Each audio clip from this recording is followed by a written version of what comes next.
Next chapter is to do with those things which break the fast. Yes, make kafara wajib and also qaza. First of all, with qaza, any fast that you break, that's qaza on it. Simple. Yes. The kafara is like the different bit that which fast bring about kafara and which don't. Okay. But easy, simple rule is if you break your fast intentionally, in any case, intentionally, then what happens is kafara will come upon you. Kafara will come upon you. If it's broken mistakenly, then there is no kafara. That's the only difference. Yes. So if you've done something intentionally, that will break fast. Yes, with kafara, with qaza. If you broken it mistakenly, there will be only qaza. Yeah, no kafara. So he said there are 22 things. If you can go through all of them, we can. He says that if a person does these intentionally without being forced, then qaza and kafara is necessary. Yes, like he says that sexual intercourse intentionally while fasting will break the fast, make qaza wajib and bring kafara. What the kafara is, we're going to tell you at the end of this. Okay. Eating and drinking intentionally, doesn't matter if you're going to have a full meal with it. Yes.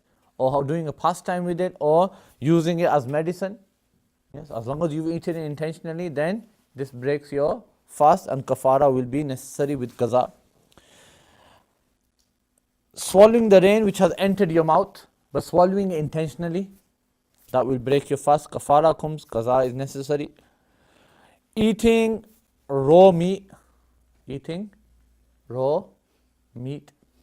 this will also bring about kafara, break your fast, bring about kafara and make qaza farz. Okay. One scenario, if the meat has worms on it, that's been left out for so long that it's grown worms, then if you eat it intentionally, it won't break your fast. It will break your fast, kafara won't be necessary. Okay, qaza will be. Yes. Look at here. Another thing you have to look at as well, if you eat something intentionally, but it's something that people eat. Yes, it's the norm to eat something like that, then kafara will come. But if it's something that is not the norm to eat, eating meat infested with worms is not the norm, is it? Yes. So it'll break your fast, but it won't bring about the kafara. For example, eating the bark of a tree. Nobody eats the bark of a tree, do they? It'll break the fast, no kafara, because these things are not eaten. Eating stones will break the fast, but not bring kafara because it's not the norm. That's a slight difference as well. Eating fat. The white thing that comes on your body. Yes. Eating that, this will also break your fast, bring kafara, and make qaza necessary. Why? Even though in Pakistani side we don't really eat it, because we chop it all off. Yes. In the Arab lands, they chop it all off and cook it separately, don't they? They ferment it as well, but they cook it separately as well. And if I remember correctly, majority of that junk that they throw away, the fat, yeah, doner meat is made out of it, isn't it? Yeah. So you do eat it anyway. Okay.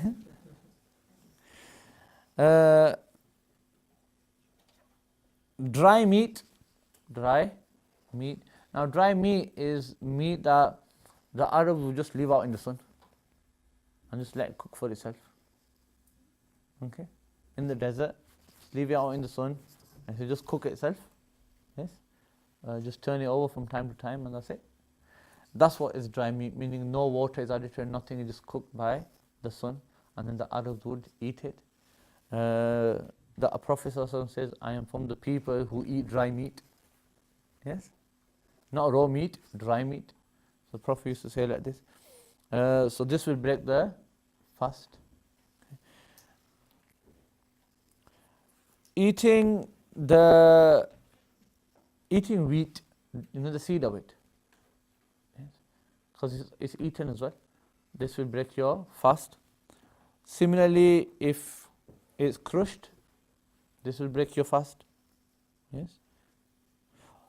Like we said previously, if it's such that you put in your mouth and you just melt it away in your mouth, then in this case it won't break your fast. When all of these fast breaks, kafara comes, qaza is necessary. Swallowing the sesame seed, yes, intentionally breaks fast, brings kafara, and qaza is necessary from outside of the mouth. He's saying Armani. Who's got the translation? I just said Armani. Yes? Yes, soil. I was going to say Armenian soil, but it doesn't sound right. Armani, you can look at it this way. Sisters will know better with this. They tend to have a craving for it when they're expecting a child. Okay, you know the white soil. Yes, it's that basically. Okay, chalk. Yes, chalk and things like this. This is slightly different to chalk. Okay, but it's something that is eaten by women. If it's a habit of eating it, even if it's not a habit of eating it, this Armani type of soil will break the fast, bring kafara, and make qaza necessary. Okay, but if it's a soil like it's got one called tifl, have you translated that? No, just call it tifl. Huh? Dryad? No, tifl is the reason we call it tifl as well. Tifl means child, really. But you might see children sometimes, they don't just pick up soil and start eating it, do they? Yes? If you ever see a child who has a habit of eating soil, he will be looking for something. Yes? And they say children have an eye for a certain type of soil within soil. Yes? So then they're kind of picking it. Yes? And they'll eat it. If it's that type of soil, and a person has a habit of eating it, then in this case, it will break the fast, bring kafara as well. Eating salt in a small amount, this will break the fast, bring kafara, and make qaza necessary. Why small amount? Nobody eats a lot of salt, do they? Yes? You don't exactly get a plate full of salt and put salan in it, do you? Huh? It never happens, does it? So yeah, nobody eats salt in a huge amount. It's not bearable, is it? Yes. So the habit is a small amount.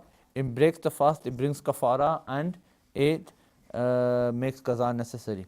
The next one might sound odd. Husband and wife to swallow each other's saliva. Okay, your friend's saliva, not other than these two. I've allowed children in that as well, your own children. Okay, because these things are generally done. And obviously, just doesn't mean that he spat out something or your wife spat out something. You just go to the ground and pick it up. It obviously doesn't mean that. It's sometimes like something's happened, or you got a pen. Pens are the basic criminals in this. Yes, you got a pen. It goes in the mouth. Yeah, people have habits. Yes, you pass the pen to your wife or your husband. Yes, he's got saliva on it, hasn't it? And then the other person puts it in his mouth. Yes, but obviously because you're close to each other, yes, you don't mind it. Yes, it doesn't feel disgusting. Obviously, if a third person came in and he did that to your pen, you'll be fuming, right? Don't put it in your mouth. So in that case, obviously because you're close, then if the transfer of saliva will break your fast if you swallow it. That is, okay. If you swallow the saliva, it will break your fast. Okay. The next issue is kind of simple, which is that he says, if a person eats intentionally after backbiting, after cooking, after touching his wife, after lying down with his wife, after putting oil on his mustache, but he thinks that these things break the fast. Yes, for whatever reason, he thinks that doing these things breaks the fast. After doing them, what did he do? He ate. Now this will break the fast as well. This will break the fast and bring kafara and make qaza necessary. If he did this because a mufti told him that it does break that these things do break the fast. Yes, or he heard a hadith regarding these things but didn't understand the true meaning of that hadith.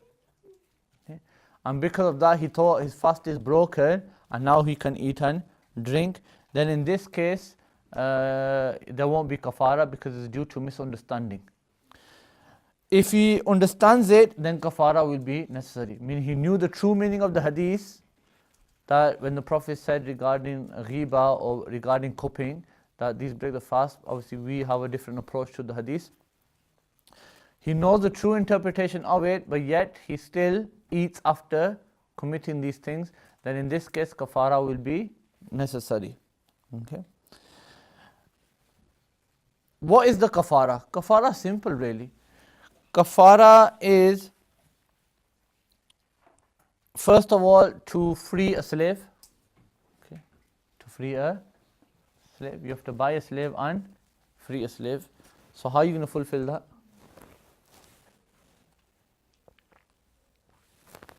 Can you?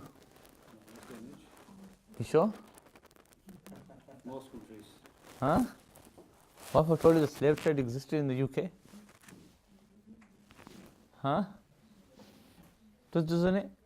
Yes. In Pakistan? Yes. It exists. So slavery hasn't really been demolished, so to speak. I mean, at the least you are the slaves of the system. So buy yourselves. Generally you can't, because we don't have access to kind of that, and it's illegal to do it anyway. So if you did find a slave, yeah, it'll be illegal for you to buy that slave. Okay, so you don't want to be doing something illegal. So that's a no-go area then, isn't it? This, obviously we can't do that. Then the next stage would be to fast 2 months continuously. The particular word in bold and in italic and underlined is continuously here. 2 months continuously. Continuously means without a break. So the day of Eid should not be there, the day of Ayyam Tashriq, the days of Hajj, they should not be in between them as well, because you can't fast in those days. What continuously means is that if you fasted, let's say 59 fasts, and for some reason you couldn't keep the 60th fast. Yes? For whatever reason you missed it, you have to start all over again. Okay? So that's the meaning of continuous fast. That's the worth of breaking your fast. If you break one fast, that's the penalty you have to pay. If a person doesn't have the strength to do that, as in, he can't fast, he doesn't have the strength to fast,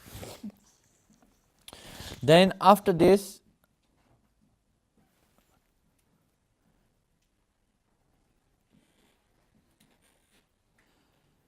is if you can't do that, then feed 60 poor people, 60 faqirs.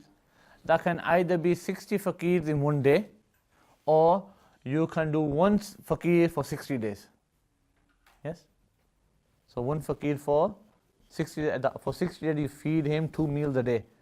Or you just go out, gather 60 faqirs and just give them 2 meals in one day. Okay? In terms of the meals, it's up to you how you really want to give them it. Yeah? You can give them breakfast and dinner, day and night. You can give them 2 breakfasts. Yes? You can give them 2 dinners. You can give them a dinner and give them sahri. Yes? That's up to you, entirely up to you. Okay? I mean, if you want to give them 2 rajas, chicken and chip boxes, then that's fine as well. Okay, that kind of covers it, doesn't it? Yes. The price of each fast we've already told you. Yes, as in the back we told you that we said you give half a sa, which we rounded off to like 3 or 4 pounds, didn't we? And if you want to be generous, 5 pounds. Yes. So you have to feed him 60 meals or 60 faqirs, 2 meals. Yes. So just round it off to 6 pounds. Yes. Same as fitrana. Yes. Round it off. Meaning a meal, isn't it? I mean, if you want to really be, what can you call it? Uptight, then 2 pounds chicken and chips from the other Rajas though, the blue one. Okay, that one is £2, isn't it? The meal deal. And the other one I think is 350 or something, isn't it? Yeah. The grill one. I'm advertising now. It just to give you an idea of kind of meals that you can give. Now, it has to be the norm of the area, by the way. You don't want to take a Raj's chicken and chips and go give it in Pakistan somewhere. They're not going to eat it. So it has to be the norm of your area. If people are, akin to eating, UK burgers, yes, you can buy one get one free. You can give money, yeah. There's no doubt regarding. You can give money. The same as fitrana basically, but you have to provide 2 meals. Yeah, fitrana covers 1 meal. Yes. So just round it off to, if you want to be so, then £4. Yes. £4 at the least. Give that to each fakir. That's fine. So that's that. One kafara is sufficient for breaking numerous types of fasts. Remember, kafara only comes for the month of Ramadan, doesn't it? Yeah, for farz fast. Other kafara does not come. Even for qaza, kafara won't come. It's only for the month of Ramadan. Nafli fast, sunnah fast, they don't have kafaras. For them, it's just qaza. You break it, you just do qaza of it. So let's say in Ramadan, you've broken intentionally 5 or 6 fasts. Yes. Then in this case, you only do 1 kafara. Yes. From what we told you, that's 1 kafara, isn't it? Either free a slave, or then move on to the next stage is fast 2 months continue. If you can't do that, then feed 60 poor people. Yes. But it suffice for many fasts. If a person has broken fasts which bring about kafara for 2 Ramadan, yes, meaning last year's Ramadan and this year's Ramadan as well, he's broken fast which broke about kafara. Yes. And now he's decided to give the kafara after 2 Ramadans. Yes, 1 kafara will be sufficient. Okay. But if a person breaks 1 Ramadan's fast, gives kafara, now the next Ramadan has come and he's doing the same thing again. Yes. He has to give another kafara this time. Delay your kafara. I mean, you should try not to delay it, because according to Imam Shafi, you'll have to pay penalty. According to us, there is no penalty.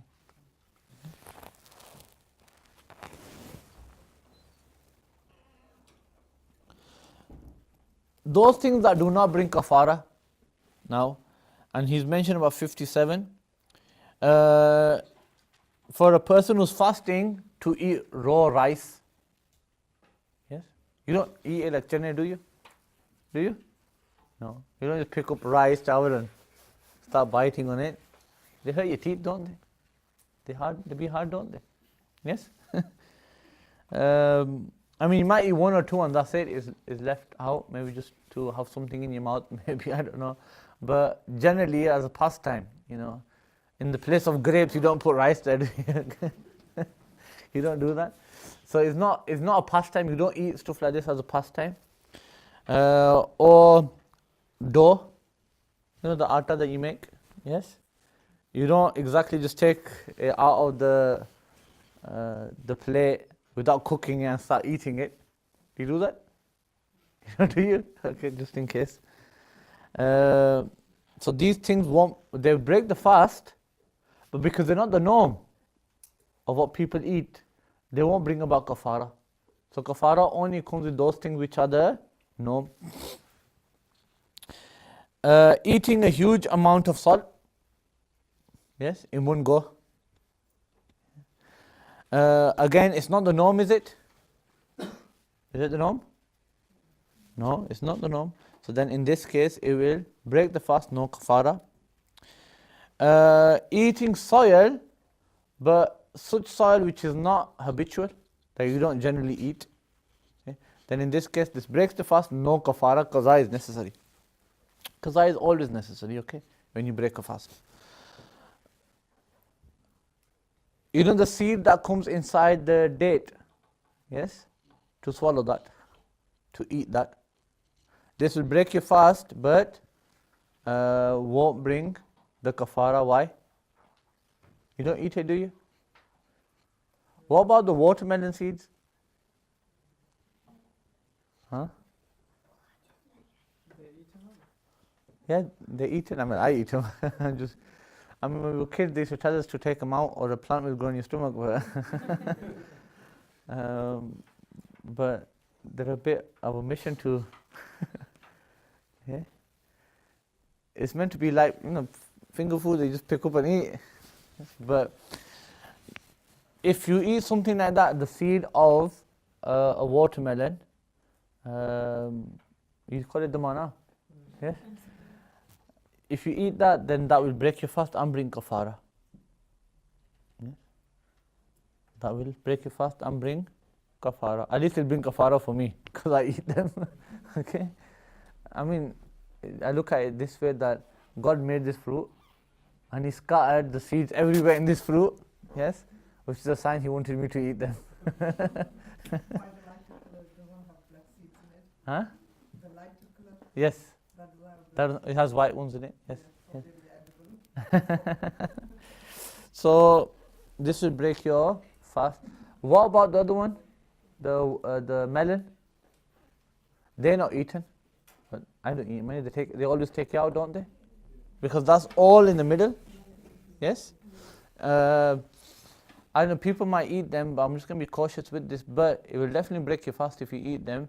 But I would say kafara will not come upon them because they're generally not eaten. Okay. So it's about the norm. Next one is paper. Yes.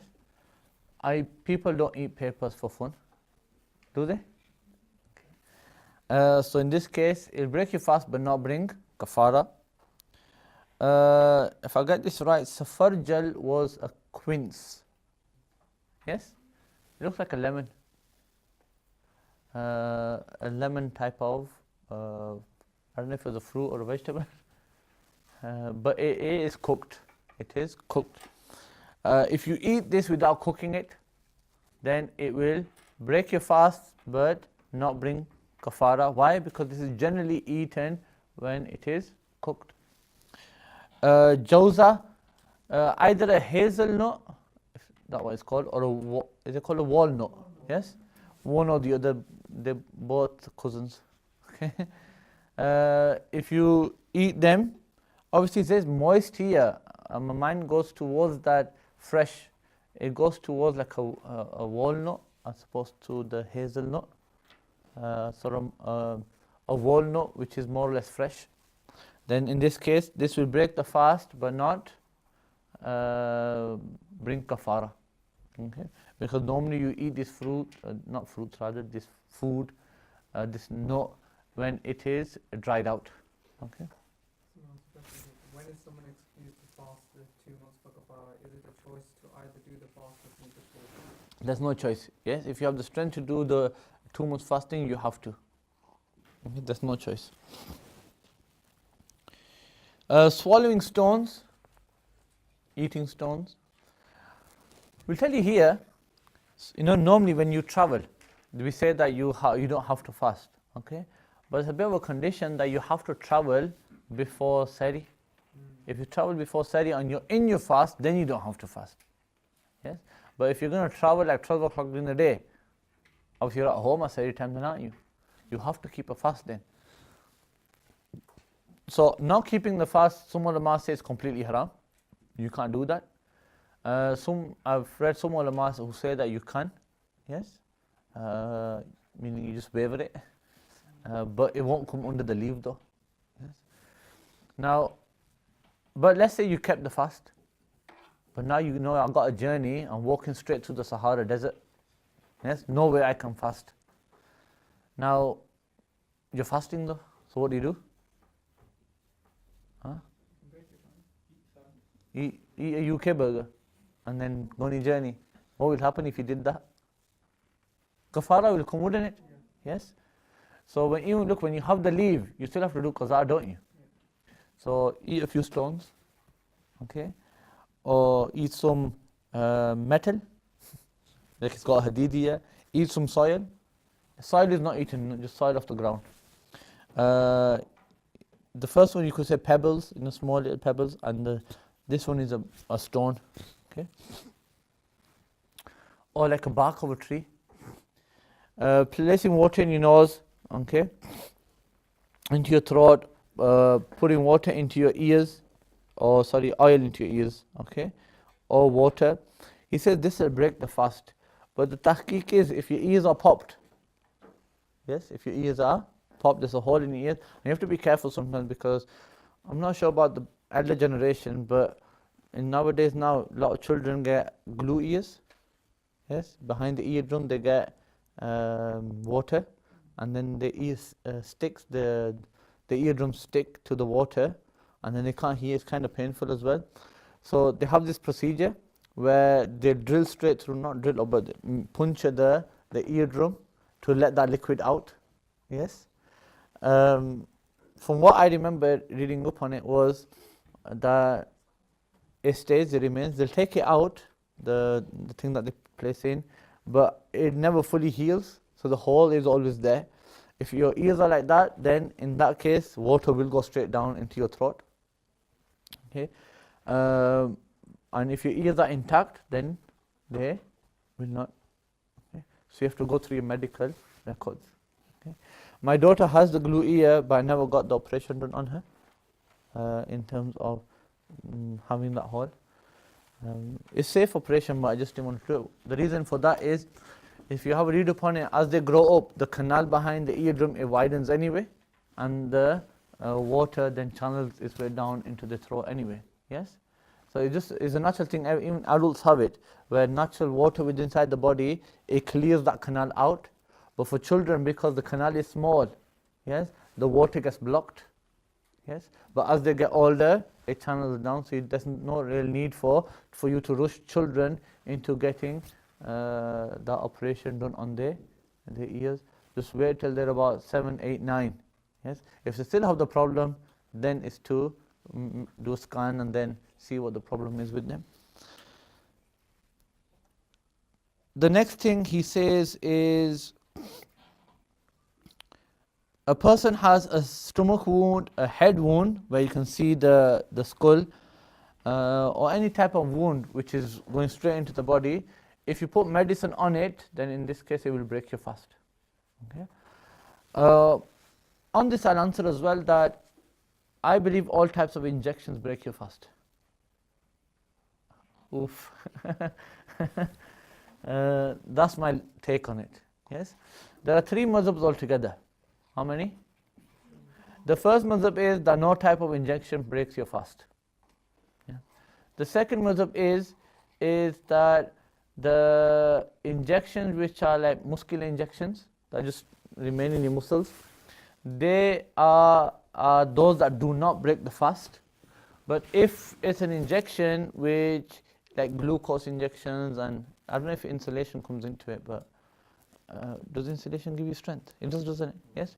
If it's something like that, then it will break your fast. That's the second mazhab. The third mazhab is what I follow, that all types of injections break your fast. Okay. And in this again, one of my favorite authors, Maulana Ghulam Rasul Sayyidi Sahib Rahimahullah Ta'ala, has done a good tahqiq on this in Sharah Muslim. You're going to say to me, I always quote this book. How big is this book? Yes. If I remember correctly, it's about 7 volumes. Yes, 6 or 7 volumes. Each volume is about that thick, and I literally mean it that thick, right? And the pages are like tracing paper, yes, and the writing is like that small on it. Okay? Each volume has over 1,000 pages on it, and there are drawings in it as well. Okay, it's the Sahih Muslim. He just translates the hadith, and wherever he sees fit, he adds his research in it. And he's authenticated that all types of injections break your fast. Why? It's simple. The Fuqaha said, anything that enters the body breaks your fast. Yes? Simple, isn't it? What's that?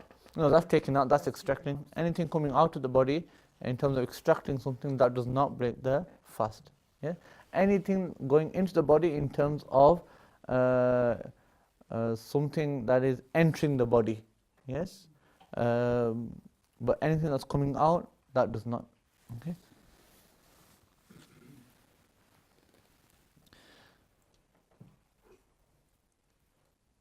If a person eats snow, yes, but it just enters his mouth mistakenly, it just goes straight down. This will break the fast.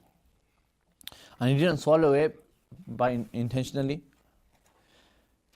If a person was gargling at wuzu time, or even just generally just gargling, and then water went straight into his stomach, unintentionally, this break fast, no kafara.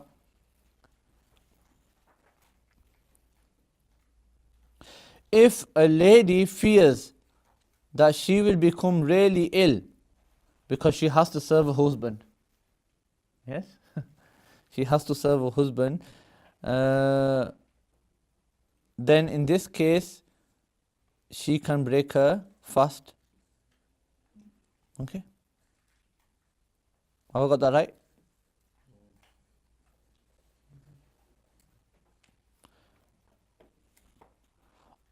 Or somebody was sleeping and then they poured water into his mouth. This will break his fast. But there's no kafara in these situations. For a person to eat intentionally after he ate forgetfully, woke up in the morning, had orange juice, yes, and picked up an apple, bit on it once and said, I'm sure I was fasting, and then bit on it again, okay?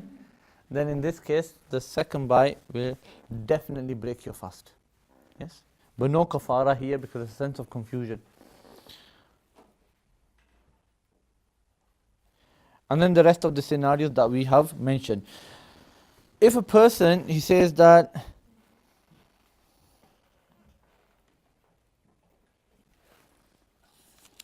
the other masla, I mentioned it previously, so we've gone over that. If a person breaks his fast thinking that the sunnah set, yet the sunnah hasn't set, that will break his fast as well. But no kafara.